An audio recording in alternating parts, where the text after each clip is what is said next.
আসসালামু আলাইকুম। ঝর্ণাস কুকিং হাউজের আরেকটি নতুন রেসিপি দেখার জন্য সবাইকে আবারও স্বাগত। আজকে মাত্র কয়েক মিনিটের মধ্যে ঠান্ডা ঠান্ডা তরমুজের জুস বা শরবত তৈরি করে দেখাবো। গরমে যে কোনো রিফ্রেশিং জুস খেতে আমরা সকলেই পছন্দ করি। তাছাড়া এক গ্লাস ঠান্ডা জুস আপনার সারাদিনের ক্লান্তি দূর করে দেবে।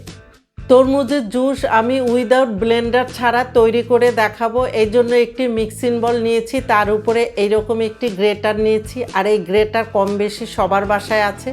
এখন গ্রেটারের যে মোটা অংশ, সেই মোটা অংশ দিয়ে আমি তরমুজগুলি সব গ্রেট করে নেব। এতে আপনার সময়ও বাঁচে আর খুব কুইক তৈরি করা যায়। এখন আমি একে একে করে সবগুলি তরমুজ আমি গ্রেট করে নেব। তরমুজ গ্রেট করা হয়ে গিয়েছে। এখন এই তরমুজের আঁশ থেকে হাত দিয়ে চেপে চেপে তরমুজের আঁশ থেকে যতটা সম্ভব জুস বের করে নিয়ে তারপরে এই জুসটাকে আমি খুব ভালো মতো একটি ছাঁকনির সাহায্যে ছেঁকে নেব, এতে কোনো ধরনের আঁশ বা বিচি না থাকে। আর এখানে তরমুজের জুস হয়েছে 3 কাপের মতো, একদম ফ্রেশ জুস।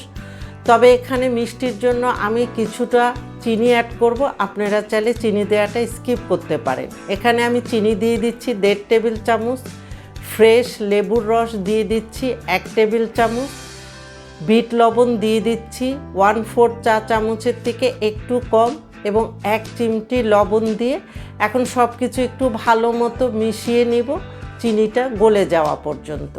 আর এখানে লেবুর রসটা অবশ্যই ফ্রেশ দেওয়ার চেষ্টা করবে, এতে জুসের ফ্লেভার ও টেস্ট দুটাই ভালো আসে। আর কিছু কিছু তরমুজ অনেক মিষ্টি হয়, আবার কিছু কিছু তরমুজ একদম পানসে হয়। সেই হিসেব করে এখানে চিনিটা অ্যাড করবে। আর এই তরমুজটা যখন গ্রেট করবেন তখন তরমুজগুলি স্লাইস করে কেটে ফ্রিজের নর্মাল চেম্বারে 2 থেকে 2.5 ঘন্টার জন্য রেখে দেবেন। এতে তরমুজগুলি ঠান্ডা হবে, জুসটাও ঠান্ডা থাকবে। আর এইদিকে কিন্তু আমার জুসটা একদম রেডি।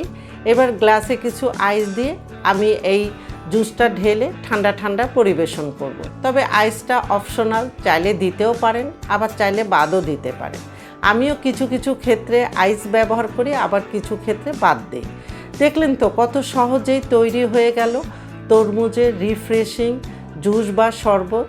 আশা করি আপনাদের কাছে ভালো লেগেছে।